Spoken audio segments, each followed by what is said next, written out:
Hello and welcome to the Legacy Premier League Season 4. To the day, it's been exactly 1 year since we finished our last season where Bryant took the finals over Jarvis. And we are back. We got a brand new season. Thanks to our friends at Wizards of the Coast, Card Hoarder, and Scott Monroe, who are all sponsoring this season and who are really making all of what you've just seen and what you're gonna see in the next, basically 12 weeks, a thing. So if you don't know what the Legacy Premier League is, it's been a thing that's been around for about 3 years at this point, and we are gathering a ton of, we like to claim, and I guess that's actually true at this point, amazing Legacy players and personalities from all around Magic, and get them into one of our favorite formats and play it out on Magic Online. So what we are doing tonight, we have a group of 4 players, and those 4 players, none of them are gonna leave the league. So we're gonna play it out for spot 1 to 4, and from there, once all 4 groups have been finished, we're gonna proceed to a playoff stage, a double elimination stage, and then on December 18th, we're actually going to crown our 4th champion. So our previous champions have been Caleb Durward, Jarvis, Brian Cook, all stalwarts of Legacy. People who have been around for a long time, and maybe this time we're going to have a new skill winner. Like, we got a lot of young guns in there who are going to be looking to do well. And yeah, with that, I want to say hello to Pleasant Kenobi, Vincent, who's with me tonight to commentate on the first match. How's it going, man? Hello, Julian. How are you on your birthday of all days? That's true. I almost totally forgot in the weeks leading up to this, but yeah, it's my birthday today. It's a special day. We It's should not get only some like happy birthdays in the chat if we can. Let's get some happy birthdays in the chat. We'll also get some complaints of being a bit quiet. So we've got someone working on that now. So chat, let us know if the volume is still too low as we continue. But hello, Julian. I'm excited for the LPL, the Legacy Premier League, to see some good players smash some Legacy decks into each other and hopefully crown a victor that isn't playing some dirty combo deck. Oh, nobody's going to play a bloody combo deck in Legacy, right? Legacy is all about elves all and fair Merfolk, magic. goblins. Some lovely little humans. I mean, yeah, of course. that's kind of, I almost want to say that's what we stand for, right? I mean, you're heavily associated with Latin Texas. I also like to claim I like to play fair decks, even though people have been comboed by me on turn 2 before. Yeah, you play the most combo-tastic fair deck in the format, but we'll see. Maybe I'm gonna pick something new. I mean, you're playing next week, right? You haven't really made up your mind yet what you're gonna. I have no idea what I'm playing next week yet. I played a bit of D&T today and felt incredibly underpowered compared to what has happened to me in the format. So whether or not I go back to the trusty old white weenies or whether I play something else a bit more degenerate, I don't know yet. I'll decide in a couple of days. Maybe you're gonna run it back from last year. I think you played a very interesting deck in the group stage.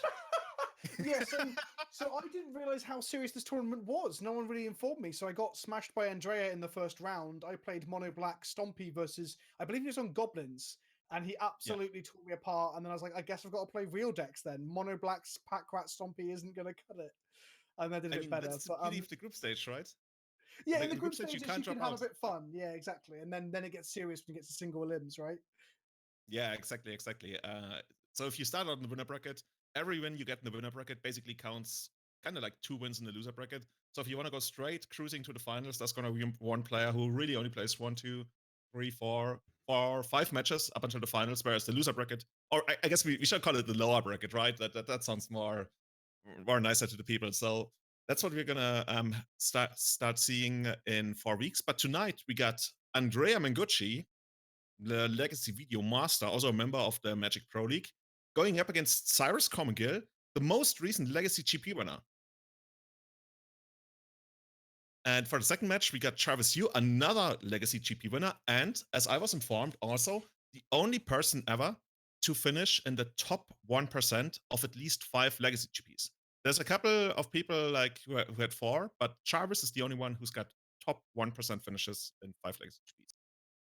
And he's going up against Emma Handy, known, I guess if I say Emma is known for her as a G commentary, that would probably be underselling her, right? Emma has been around for a long time, is a super strong player, and she also really, really enjoys Legacy from what I know. So I'm really looking forward to what she has actually brought to the league and how she's going to match up against Jarvis. So who's your favorite here? So yeah, by the way, I think we have the player structure.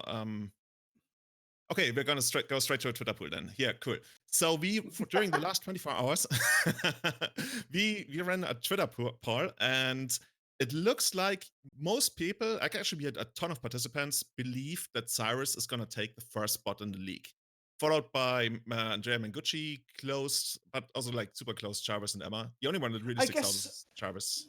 yeah, I guess the point here is that we've got to remember everyone's like current knowledge of the format and recent memory. So Cyrus is the most recent GP winner amongst them, recently taken down, was it last weekend or the weekend before, he took down a GP with Storm. He's also known for playing Storm. He's probably one of the best Storm players like known on Modo, right? And don't forget, like you just sort of joked about Emma.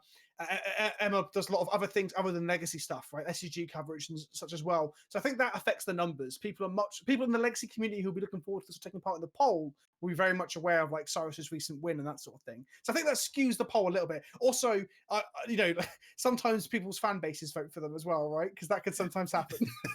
I hear that has happened in the past. I remember when we were in a poll last season about the overall I winner. can't remember who it was. I can't remember who it was. But someone was the people's champion. Yeah, somebody was ahead by like 80% and everybody else had like 6% or something. So these polls are always remember who interesting, that is was. what I'm trying to say. But yes, with Cyrus's recent win, that definitely skews him into the forefront of people's like consciousness. Yeah, there was an interesting discussion between Cyrus and Jarvis and a couple other people on Twitter the other day, where they were talking about the greatest legacy players of the last years, and I think both actually like have a shot. Cyrus, like I would go as far as to say that Cyrus has been the greatest legacy player of the last 12 months, at least. Probably He's the person that I think I've lost to the most in this tournament online. Like when I come across Cyrus, my confidence just drops through the floor. I know he's probably playing some sort of Storm variant, and even if and then obviously that skews my opening hand, then he just wrecks me anyway. He's very lucky, shall we say? But I guess his skill might put him into situations where the luck shines through. So going back to the bracket, and we're gonna see whether his luck is gonna work for him. The way this works, if you haven't seen this before, this is a very common esports-esque structure. It's a double elimination structure with 4 people. So one person is gonna win twice. So imagine, for example, Cyrus wins against Andrea. He's gonna go up against the winner between Jarvis and Emma. And the winner of that second match, the winner's final match, is guaranteed first place. So if you go 2-0, you're straight to the winner's bracket. The other people who lose, they are gradually going to drop down into a loser's bracket. So the first person to lose twice is going to finish in 4th place, which is going to put them in the loser bracket. And then we're going to have a loser's final, and that's going to determine whether which person is going to also join the first one, the winner bracket, and who's going to be demoted to. Let's call it the lower bracket. Apparently, I called it the losers finals here. But the important thing is, if even people who go 0-2 this week still have a chance or a shot at the finals, right? I mean, I can speak from personal experience that you can grind your way through the knockout stages once you flunk out of the first round. So don't worry if your favorite player is in this week or the group stages. I say not this week, this month. Then don't forget they still have a chance to redeem themselves ongoing.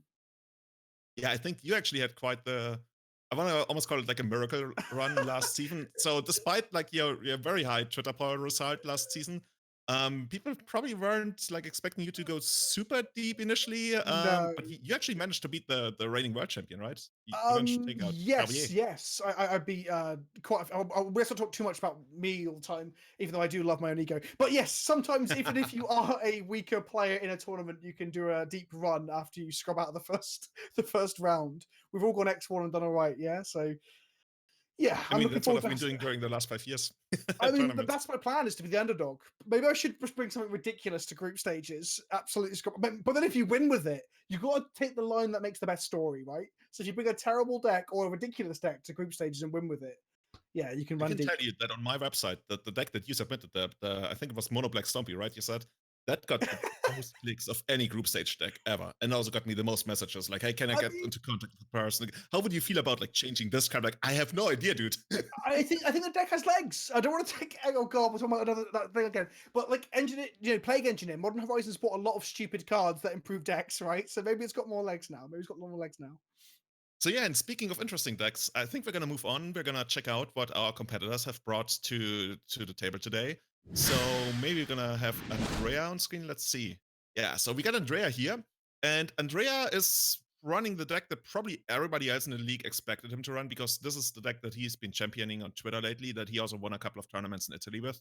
It's basically what I like to call 4-color Greed Delver. You really like playing the best out of all colors when it comes to a Delver deck, and except for white, right? White is the only thing you're foregoing. Even though I've seen that The, exact the sectors, worst but color in Magic, white, right? No need for that nonsense. I mean, I've seen people refer to it as 4-color, no bad cards as well, which even stings even harder as a white player myself. Because yeah, it's kind of true. All the cards in this deck are great, but none of them are white. Renin 6 itself is the card that's been facilitating the rise of the 3 and 4-color decks again in Legacy. It kind of feels like a Legacy from perhaps a year and a half, 2 years ago when Death Ray Shaman was legal, because Renin 6 is doing the same thing. So it's the core card and allowing him to play basically whatever he wants because you hit your land drops and hit your colors, right? yeah, the way this deck works is if you actually manage to hit your colors and you never get mana screwed, it's probably like super important to hit your first 3 land drops or something, while maybe also using Wasteland Days at some point. Then this is probably one of the best decks ever. But as you mentioned, the mana is gonna be tough. Like I've played decks like this before, and when they work, they feel like, why isn't anybody else playing a different deck? But when it doesn't work, you sit there, you have something like, I don't know if he's playing a Badlands.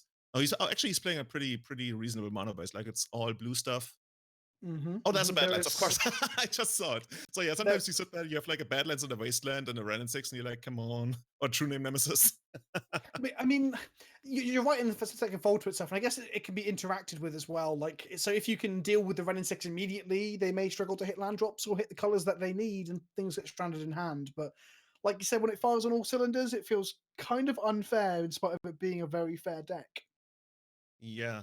Also, a recent addition, actually not that recent, but like a new thing from the last 3 or 4 weeks is the Caracas Crepitation thing in the sideboard, which was in reaction to a lot of people picking up Dark Depth, which I guess I want to call the deck of the summer. A lot of people played it during summer and did really, really well. And Andrea got that going for it too. And also Plague Engineer to deal with the Swarmy decks. So We spoke a little bit before, didn't we? Where you said that the crop rotation Caracas plan has put other players off playing depths at higher level, right? yeah, there's actually a couple of people, and I think we're going to see them later in this league as well, who opted not to play the Dark Depth deck that they've been playing for quite a while because it's just too, I guess, almost like a mainstay in the sideboard at this point. It's not even like new tech anymore. I can't really call it that. It's basically part of the deck at this point. It's one of the cool things So about Legacy is the way things do rotate around and change like that, and meta games can be cyclical. I just hope Renin 6 doesn't make it that this becomes the norm, as it were, as opposed to Legacy doing its thing where it churns around and things change. yeah, and also I also really like to see these points where somebody like puts his foot down and they're like, okay, enough is enough. We're gonna run Caracas and Crop Rotation this deck because I really want to be good against Dagda. Because if somebody else does it, it's kind of like this gimmicky thing. But once more people start adapting it and running it in a big tournament, that's where the metagame changes. Do you think that gives them? I was about to ask about like the dominance of graveyard decks we've got in this format. Do you think the Caracas and crop rotation gives them more play against Hogax potentially? Because obviously those 3 surgical extractions in this group bracket seem to be doing a lot of heavy lifting, right? Yeah, they will definitely have to do that in the later matches. And it's also going to help them out against stuff like Black Red Reanimator. So there's some splash damage. But let's actually see what Cyrus has brought to the table, whether that's going to be interesting. I mean, if there's one person in the entire league that you would have put on a deck, it's Cyrus, right? It's funny that you say interesting because I was like, it's interesting, sure, for people who want to learn about Storm and stuff to watch, like, I guess a Master Storm player, but I was not surprised to see some Infernal Tutors floating around in a list presented by Cyrus. Yeah. It's actually a change. It's probably like going too deep. I was wondering whether there's a change from his GP list, but 2 Past and Flames, 1 Dark Petition. That seems right. That's what they play all the time. You know what Cyrus actually told me right before he submitted this list? He was very close to submitting another deck. Can you ever Really? guess what? Well, Can you try to guess? I see him constantly go back and forth on decks on Twitter and have this cyclical. He's got a graph or something, hasn't he, which shows like his changes. You will But never guess. You will never I guess. will never guess. Cyrus, Oh, yeah, what is it? Cyrus was this close, like this close to submitting Burn. He actually had a Burn list that he was ready to ship to me, and like the night he submitted the Wow. deck list, he was like, Julian, I really wanted to play Burn because I think it's going to be really, really good in this group stage. Like judging from what I put most people on, he put Andrea on like a fair mid-range blue deck, which almost like it's a Delver, but Yeah, still. far off. He put Jarvis on the same. We're gonna see Jarvis deck later on, and he expected an Emma to play something aggressive. So he figured, Burn's gonna be good there. If I can stop the bleeding against Emma, it's gonna be a good choice. But eventually he arrived at this. And from what he told me, he feels favored against Andrea's list. Like, not against Andrea as a player, but his 4-color Delver list, because especially in the first game, I mean, there's going to be a couple of dead cards, right? Ren 6, Abrupt Decay. That's something you want your opponent to have. People sometimes said that Ren 6 was the best printing for ad nauseam Tendrils in years. It's weird because it's such a bit player for those decks as well. But I mean, I guess he's glad he's not on burn because those price of progress would look quite silly against these dredge decks that are like, functioning 1 or 2 lands once they get going. How do you Yeah. who do you perceive as being the underdog in the Storm Dredge matchup nowadays? Well, my honest opinion is that Storm is favored quite a bit. It's not like a matchup. I'm sorry, like Elves against Death and Texas or something. Sorry, but for years, local Dredge players, have always complained about Storm being such a bad matchup for them. Recently, Dredge got, I think, a couple of more tools lately, or rather, they just got better at dredging because they got new draw spells and stuff. Sure. So they can definitely do it, especially if you get started with an Alliance or Diamond. And Cyrus told me that he fully expects Dredge players, if they know they're up against Storm, to heavily mile for the Alliance or Diamond openings. Because Sure. then, if you can do a couple of cable therapies, and maybe even if you have Iona in the sideboard and Dredge Return, you can do it. You can definitely do it. I was going to say But the starts for the Storm against the Storm deck need to be pretty fast, right? For the Dredge because they need the Cabal Therapy to tear the hand apart, or the weird sideboard plans. But I guess we'll come more to that when we get to those points in the group stage. yeah, I think we're ready to transition into the match right now to see what's going on there. Yeah. So you also agree that Cyrus is going to be ahead against Andrea here against Sterva? Against Andrea, Because, like, yes. I'm not sure about Dredge. I feel like the die roll is probably more important. Well, die rolls are always great for Storm, I guess, right? Because you get to that important turn 2 and 3 earlier, or if you're lucky, turn 1. But I mean, I think we're ready to go to the game. so let's jump into it. Oh, we've got some hands made out of clouds and hills. So how we do get you feel Andrea on about the play. Cyrus's clouds? They turned into a pretty, I want to say, grindy opening hand. He's got decent mana considering he's up against Sterva. He's also got a couple of basic lands that he can fetch up. He knows he's not playing against Stifle because this is an open decklist tournament. So yeah, I think he's ready to grind Andrea out. So what Andrea's really looking for is an early Delver. But Do you think the then, open deck list format favors the anti-combo decks more? So in this instance, for example, Andrea knows he needs something to interact with combo, like Days, for example. In the same way that like Death and Taxes and other decks like that, or Prison decks want their Chalices and their Thalias early, right, against combo decks. So the open deck format, do you think it benefits the decks that want to fight the combo more so than the combo decks themselves? yeah, I could see that. But also, like, if you're a combo deck and you know you're up against, if you're a very fast aggressive combo deck and you're up against a non-blue deck, you know you can go for it on the first turn, and you also know which kind of fate you have to play around, because that's also a big thing. Do you need to bring in your bounce spells? Do you need to be able to kill artifacts or enchantments? What do you need to do? And that's also giving them a lot of strategic information. So overall, I think I like it for both players. Okay. We saw Thoughtseize take a preordain, so it looks like Cyrus doesn't want Andrea to lubricate and or filter his draws here.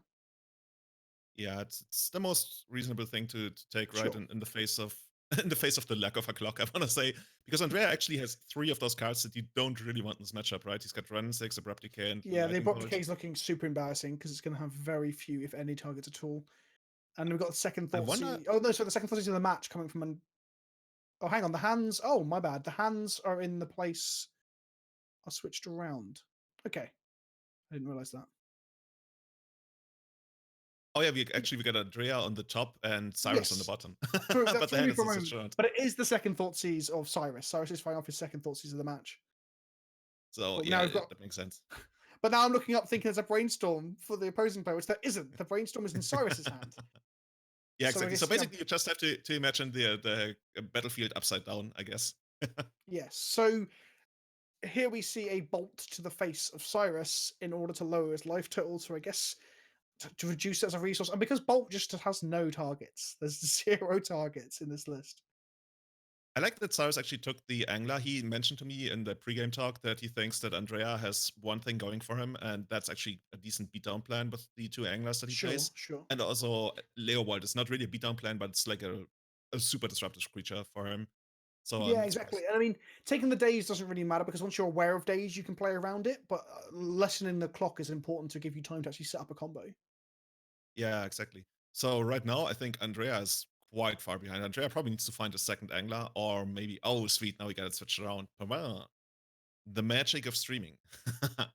So yeah, Andrea is probably really, really looking for a second angler because like technically that run and six. I've seen it win games where it went ultimate and then you could flashback your force of will every turn, but that we are very far off from that. Yeah. Yeah. I mean, I'm saying that now.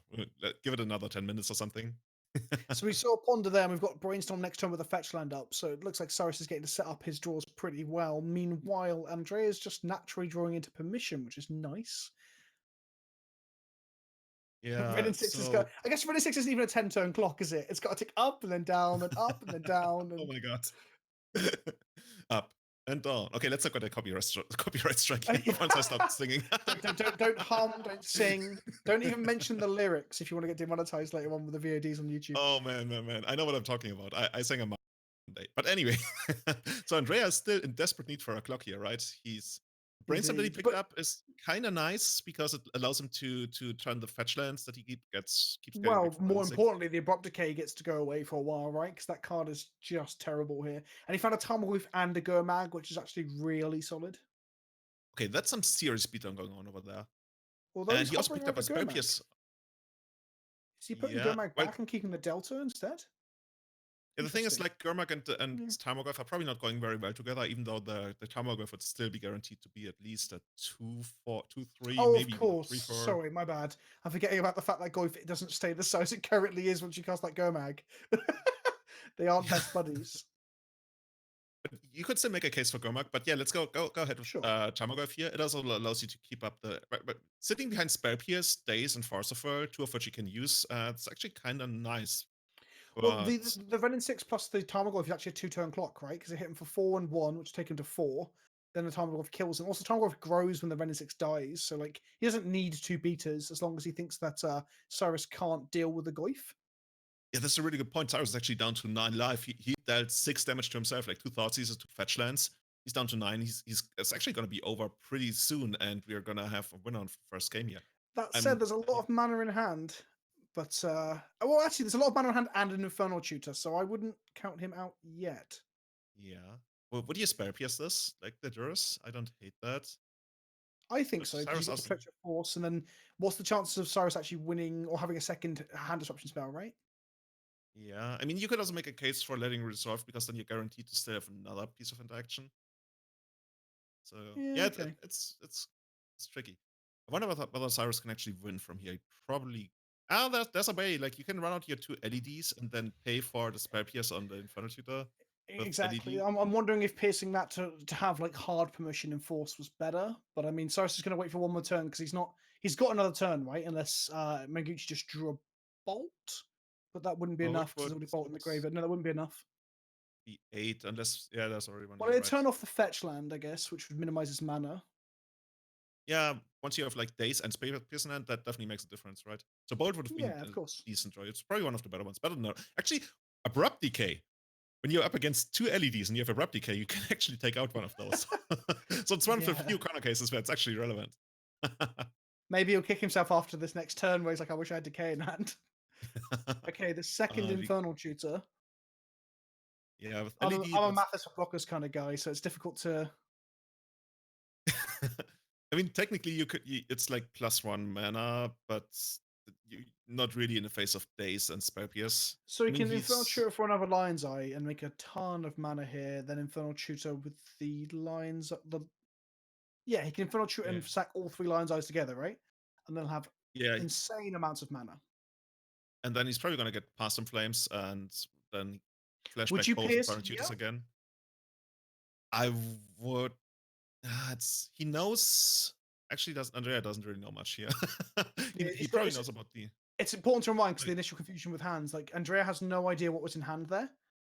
He doesn't know that's going to be triple Lion's Eye Diamond, which makes his current permission quite weak. So when I was on about earlier about like keeping the Force of Will's hard permission, he didn't know this was going to happen. I had perfect information to make that call, right? Andrea did not have perfect information. Yeah. So if you're on Andrea's side, you can't really think maybe I'm getting bluffed because there's no bluffing in the face of a lethal Tarmogoyf. You just go for it. That is true. You So now he's got Past in Flames with 5 spare mana. I guess you can. Can you use Pierces and Daisies to take him off lethal from the bin? Because there's no mana from spells in the graveyard, right? There's only Lion's Eye, Diamonds, and Yeah. Petals. There's no Dark Yeah, but Rituals or Cabal the thing about Rituals. the Infernals from the graveyard is you can turn them into more LEDs, which is basically every Infernal tutor has +1 mana in the graveyard. But I think Right, maybe right. this. And So does he does also the has Piercing Tendrils Days in the change that graveyard. math? It might, but he also has Tendrils in the graveyard, so you can actually use both Infernal tutors to add +1 mana to his pool, so he would get to exactly 4. So I think mana-wise, he's got exactsies, the way I see it. I see. So if he gets Dazed here, he pays 1. And then 2 Yeah. mana is Infernal into Diamond. Oh, but he The doesn't problem have. is there's 3 diamonds in the bin, Julian, so he can't get Yeah. he can't get Yeah. the So he needs to interesting. find Cable Ritual. So Well, he's yeah, gonna Cabal find Ritual mana. adds the same. No, it adds more. It adds more. So I think he's still got it. Yeah, Cable Ritual and LED are both like +1, right? And when you flashback an Infernal tutor from graveyard. Because you pay Cabal Ritual's 2 for more the than tutor 1, and right? 2 for the Cable Ritual, so you pay 4 and get 5, and LED is 0 and gets. So yeah, I think he's got exactsies by getting a Cable Ritual here. But he can't Oh, cast but the he Cabal, so can't he has to get cast it. dark. What? Oh, yeah. So is he dead? Huh. I miscounted. mean, Is he one off? He might be. Like, Dark Ritual puts him at 3, so there's nothing you can fight. Maybe, no, he doesn't have. There's no main board pushes or anything weird, right? No. Uh, So Yeah, so he's Andrea's actually probably one sat there at the deck list on his other monitor being like, oh god, what is it? What's gonna happen? But as far as we know, he was one off. Oh, That was rough. So for chat at home, the line there was to grab the Cabal Ritual. I'm looking at his list now. Yeah, Cabal Ritual, which would have been 2 mana and would have added, is it 4, 5? 5. It would have added 5. 5, which would have then allowed the Tendrils to be cast, which would have been lethal because that would have been 10s. Stormcat of 10, and that would have been 12. So that would have been exact. So he's 1 mana short. Literally 1 mana short. So close. And the first game is the easiest one, right? So losing the first game is definitely going to sting. And from sideboarding, we see that Cyrus is going to bring in the Empty Devourance, which is kind of like, I want to say, the tried and true tech against Delver. Imagine you're up against Delver, you make like 8 Goblin tokens on the first turn. That usually does it. And Traditionally, that's pretty good, right? But so if you're a Delver player, are you bringing in these Plague Engineers for that line? I mean, you do, right? Because you have so many cards to cut. You have so many cards. Exactly. Like in worst case, it's still like a Grey Ogre, right? You get 3 mana for Indeed, that's exactly what I was about to say. It's a beatdown. So let's have a look. So what is Andrea bringing in? Plague Engineers, Pyroblasts, and the Surgicals. Is that it? Is that the extent of his sideboarding? It looks like so. He took out 3 Ren and 6, 2 Abrupt Decays, so that's like 5 cards. Oh, and he's also taking out the Anglers. He's taking out the Anglers. Interesting. Yes, Cyrus actually mentioned that the Anglers are cards that scare him somewhat. That's what I thought in terms of like having things that end the game as quickly as possible. I guess the other thing with Ren and 6 in this matchup, although it's not a good clock or anything, is again is that bit player role, right? Where sometimes the mana base might fall apart a little bit because the sequencing of your lands can be quite difficult. But I guess we'll see if Andrea thinks it's good enough to keep at least 1 in, which is a weird place to be. Meanwhile, Cyrus is bringing in empty. Is there anything else he's bringing in? It looks like I think Cyrus actually told me that from the looks of things, he might not bring in anything, but he did bring in empty, just on the off chance of it winning the game, I guess. Like it just being in the deck gives you a lot of strategic flexibility, especially in the first few turns. And I guess it being there is kind of what he's looking for. And there's also like a world where you thought he's away playing engineer, and then Andrea doesn't find the second one. So having that option is kind of decent. It's also kind of interesting to see he's actually taking out the Ad Nauseam. So if you're new to Legacy, the deck is called Ad Nauseam Tendrils, but that is more like historic roots. The preferred way to kill is actually Past in Flames, but we're not really calling Past in Flames Tendrils, right? So yeah, exactly. And the problem with Ad Nauseam as well is that it's bad against the Gurmag plus, an early time we'll go into a later Gurmag or Gurmag plus some bolts. But the interesting thing is, when we look at the sideboarding back and forth, the bolts and the Gurmags are getting cut over on Andrea's side, or some number of them. It's kind of like almost like a game of chickens. Like, okay, who's gonna take out the cards that I kind of care about and want to react to? But looks like I would say sideboarding doesn't really favor anyone right now. I think overall it's getting better for Andrea because get rid of. So Andrea just shipped back a 7 that had a surgical but no lands, which seems fair enough. Meanwhile, I didn't see if this is Cyrus's 7 or his Cyrus's. Sorry, Cyrus's 7 or 6. I didn't see. It looks to be his 7, yeah. So he's Okay, so keeping. he kept the 7. Yeah, he's keeping a 7. He's probably gonna fetch. It's actually interesting whether he fetch basically. Yeah, he trusts in his deck to produce another fetch land. He's depending on that Ponder quite heavily, and I found a Brainstorm. We don't know what the other 2 cards are. I can't see them right now. I found it interesting that Andrea's like 1 surgical's enough when I've got Spell Pierce Pyroblast as well. It seems a pretty good once amount again, Andrea is well defended. Apparently he left in like a copy of Ronin 6 because he just he did. He put 1 back. It's when I was talking about the fact that it's kind of the glue that holds the mana base together. I mean, at this point, he's got an interesting thing that like here comes the mana base problem, right? He fetches an Underground Sea almost certainly for this blue and black permission and cantrips, but his Pyroblast offline, and then his Renin 6 is still 2 land drops from being useful, and it's the card that helps make land drops. So that Renin 6 might come back to bite Andrea in the backside. Yeah. It might even be a card that he will eventually just shuffle away with a Brainstorm there. I think almost certainly. Cyrus is playing out the LED. He knows that the game is going to go a little bit longer, and he's against the deck with this card. So he'd rather have, in German we say the pigeon in the hand. No. Oh, okay, let's not get into stupid proverbs that I don't even get correct. The pigeon in the hand. Is that a German proverb? It's something like the pigeon in the hand is better than the dove on the roof or something. No, it's two in the bush is worth more than 1 in the hand, or vice versa. Well, that's what that means. Okay. Learning. I can't tell if you're trolling me or whether that's like such bad translation from German. Oh my goodness. So the Thoughtseize took a Ponder, but did it the Brainstorm? I missed it because you're talking about pigeons. It looks like it took a Ponder. It must have taken a Ponder because the Brainstorm is on top. Yeah, that makes more sense. Graveyard order matters. Oh, no. Cyrus played the Ponder on the first turn, and then the Thoughtseize took the Brainstorm. Yeah, that's what happened. So the graveyard order does matter, but not in the way that we think. Too much pigeon. So the Brainstorm from Andrea found in the second land, so now he can, and a Delver apparently, which I assume will flip from the knowledge of that Brainstorm. Yeah, very likely. I would argue that Delver is one of the most important cards in the matchup. It's just like, quickly talking from as perspective, you can have all the interaction you want, but the grindy deck will eventually get you unless you present some kind of clock. And I mean, that's the entire idea behind Delver, behind tempo decks. You basically want to finish the game with 0 cards in hand, and your opponent with 7 cards in hand, but 0 life. Well, look at this. Well, until the surgical took by a Thoughtseize, look at the ridiculous amount of permission that Cyrus has to play through, whilst Andrea just slaps him with a 3/2, a recurring bolt. However, Thoughtseize took away the surgical, which is quite a big trump card, if you will, for decks against Storm. Because as you said earlier, like Past in Flames is the most important card nowadays, more so than like Ad Nauseam, and the Past in Flames lines need a bin full of useful cards.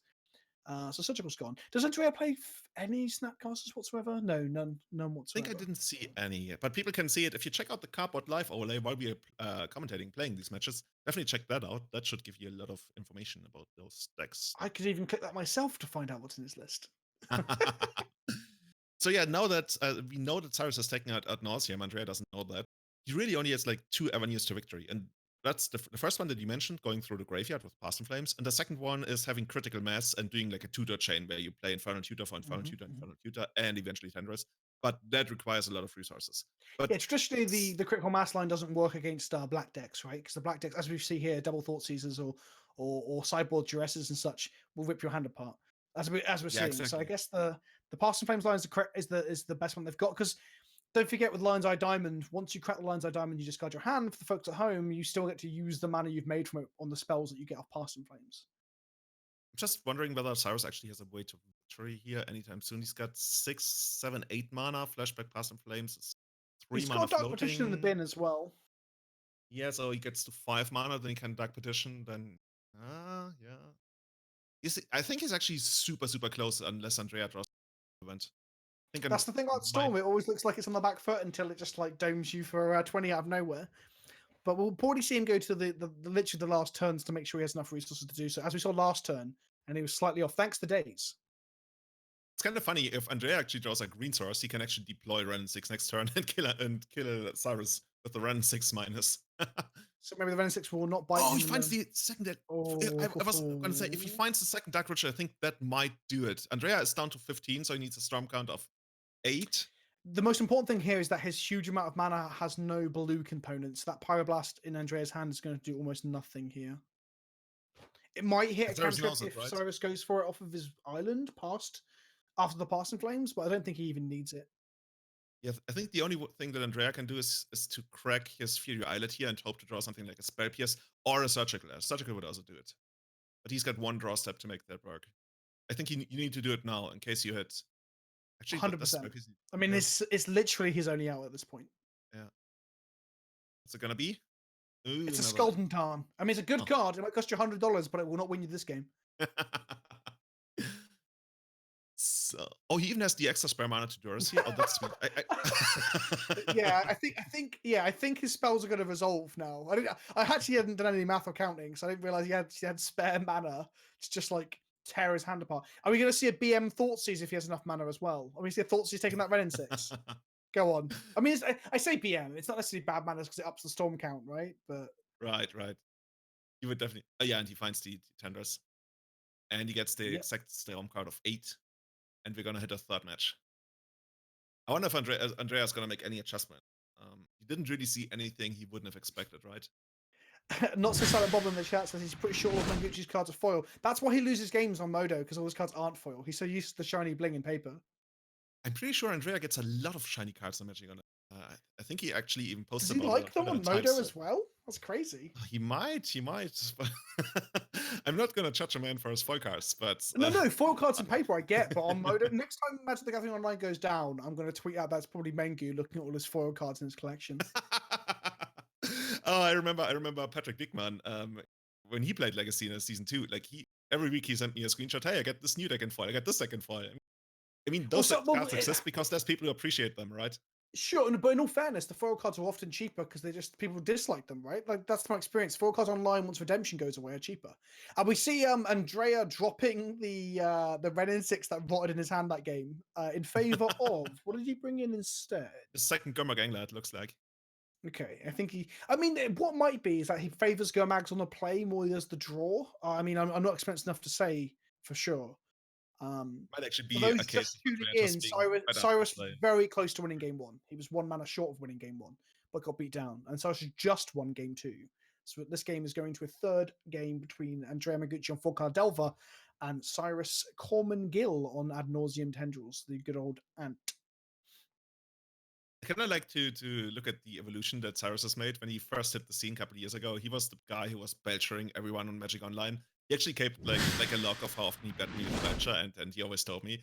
And now look at him now. Like he's probably the premier Storm player on Magic Online these days. And that's just the kind of evolution that I am really like. I can't say I'm proud because I didn't teach him anything. But seeing him like but that one game where he belched that was his big influence, Julian. You've encouraged him to go forth and play other degenerate decks that people get salty about losing to. Oh, that's when the spark ignited, right? He just went, "Oh, I can do it." He's got this breadth of legacy in front of him, and he decided Delver was not where he wanted to, not the hill he wanted to die on. So we have our first. Oh no, that's not a wasteland. I thought. No, you don't. Ignore me. So we have 2 Brainstorms, a Pyroblast, and a Delver. How do you feel about this hand? It's been kept by Andrea, as far as I can tell from the interface. How do you feel about this against Storm? I think the most important spell, even more than turn 1 Thoughtseize, is probably turn 1 Delver, because it's gonna go such a long way against Storm. So if you have a turn 1 Delver, and I mean, Pyroblast is probably the weakest piece. I would rate it weaker than Daze, even, especially if you have turn 1 Delver. But the 2 Brainstorms, if you have anything that at least somewhat imaginable goes with the Delver, I'm definitely going to keep. Yeah, that makes sense. I mean, interestingly, where I place Pyroblast against Storm decks is firing it off early against cantrips to stop them sculpting, because it's so bad late, right? Like, all the action spells tend to be black and red. So we just saw that happen last game. So the Brainstorm, exactly. So the Pyroblast needs to be fired off very early, so perhaps you'll get it next turn. Brainstorm and upkeep here with a Delver in order to ensure that it flips. He also finds a Daze as a piece of permission. Yeah, I don't hate Andrea's spot right now, but Cyrus is also pretty good here. Like, even just hitting your land drops against the Delver deck can be quite important. Indeed. I mean, he wants to fetch up his basics too, because he just doesn't want to get wastelanded. Like, I mean, they can recover from wastelands, don't get me wrong, but when you get wastelanded and then you need that extra mana to play through, for example, a daze or a spell pierce, it can feel pretty bad. Now, Andrea, I assume, just snaps off this Pyroblast and says no to this Brainstorm because, like I said, it's great to get that Pyroblast value early because late game it won't do anything. Yeah, didn't we see a wasteland even at some point when Andrea was I brainstorming? thought I did at some point in this game, but maybe it's the top card. But he's shuffled now. The Pyroblast value was higher than keeping whatever was on top. Oh, so I did see a Wasteland Andreas 7. We've just been informed by not an ominous, a kind, harmonious voice in our ears. By the eye in the sky, our silent observer. Anurag, thank you very much. The watcher, Anurag, is watching. But who's watching Anurag? Jarvis took a ton of people on Twitch right now. And he's going straight for it. He's going for the throat. It's turn 2. Whoa. Well, this is not going to be a ad nauseum line, right? This has got to be the alternative. Again, I'm quite the unseasoned. Yeah, okay, cool. No, yeah, I was going to say, I actually see nothing that he can do, but oh yeah, he has emptied the Warren. Even Mono White, even the Mono White Weenie player was like, I know he can make a load of gobos here.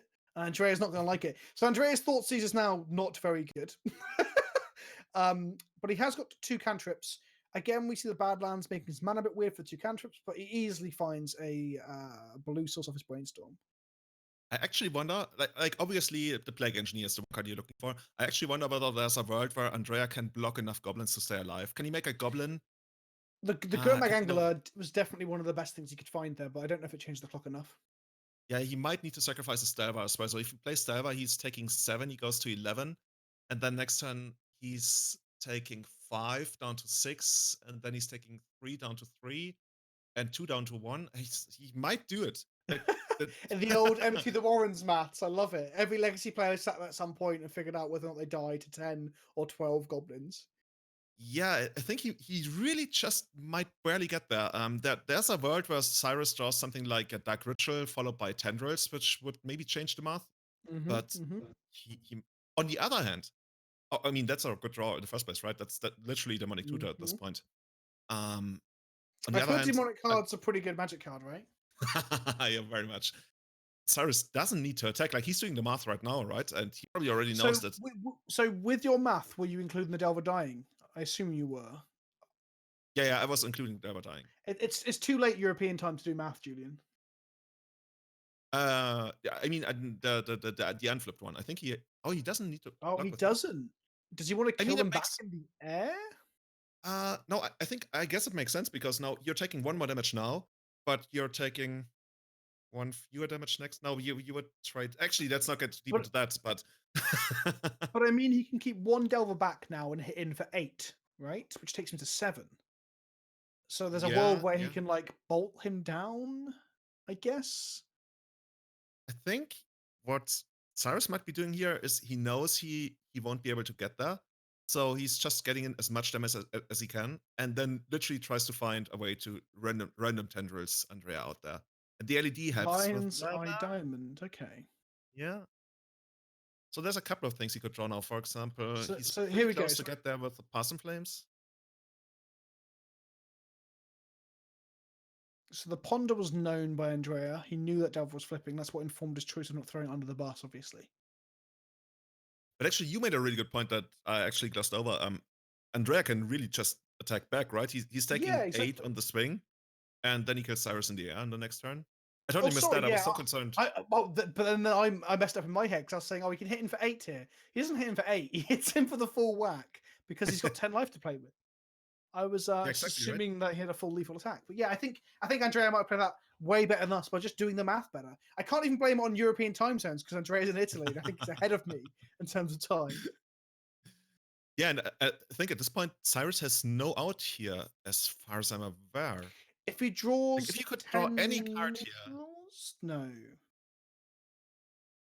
Yeah, if he finds Brainstorm and cracks the LED and finds literally tendrils, but then he's still... then he's got it because he can attack the goblins. So yeah, Grande. Yeah. Andrea Mengucci takes the first match of the night. He does indeed, and I'm surprised. It was played very tight. That last game was pretty tight. There was some math to be done. There was some And he got there. He got there by flipping over little fugitive wizards into recurring lightning bolts and getting in. Yeah, that's what we talked about earlier, right? If you have the kind of clock, then your random pyroblast on a brainstorm or your days or all the small things, they are so much better if they have something that pressures to go along with it.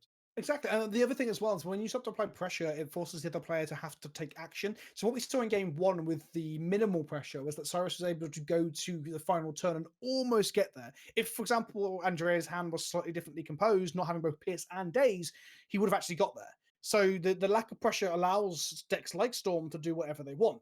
Meanwhile, as we saw in game three, when you apply the pressure, he's like, well, I better pull this trigger now. I can't wait any longer to accrue resources. And sometimes then you take a plan of action that just won't work. Yeah, and to me, it's actually good to see because I'm thinking about picking up Ad Nauseam Storm maybe to play it in the next big tournaments. I don't know, I just feel the appeal of it. And is Hashtag it Cyrus getting beaten by fanboy. Delver? Is Delver beating it making you think otherwise? Is it? It's is good. It deterring? It's good to see that even Cyrus is mortal at times. Like pretty Yeah. close to immortality in the first game, but that when people, I mean, you've experienced the same, right? When you stream and you hit a hot streak and people are like, "Oh my god, I wish I play like," and they don't see all those 1-4 exits from the league. I'm not so Yeah. it gives you confidence that even the best players in the world only win like 66% of the time. I mean, Cyrus actually has an even higher GP win rate, but that's a Let's different look kind of into that. discussion. Yeah, exactly. But yeah, it's interesting when you think about the variance and level of Magic and stuff. And yeah, I mean, variance in terms of matchups, but variance in terms of card draws as well. It's good. The variance allows the game to put everyone on a relatively even keel, and it also helps keep Yeah, egos in check, right? there's an amazing article. I think Mark Rosewater wrote it. Might have been Aaron Forsythe. And there's few articles that I read that really changed the way I think about the game. And one of them too, I'm sorry, I don't remember who it was. They wrote an article about what variance actually does for Magic and all the advantages. And in the end, you realize you're not playing chess. And people sometimes say that, like, in a way, like, "Ah, this is beyond me." No, it's playing with variance. That's an incredibly valuable Mm-hmm. skill. Being able to see different scenarios and apply odds to them and then work with that. People sometimes feel. I think sometimes it's a confidence thing or yeah, but that's what No, Magic is, no, right? I agree entirely. When people joke to me about like, oh, wouldn't can you imagine a legacy format or Magic in general? Sorry, with no variants, no lands, no mana sources, and I'm like, no, because it's inherent to the game so much. Not only is it like a thing that evens the scale, as it were, but it makes Magic what it is in terms of being such an elaborate puzzle game because it's an imperfect game, right? Like once you shuffle a deck of cards, it's almost impossible to know what that's going to be. You just have to play to your outs. And that's one of the things that I guess we're getting into a bit of a weird place here where it's teaching us how to be in real life. Play to your outs, kids. Never give up, or give up once you're dead. One of the two, you know.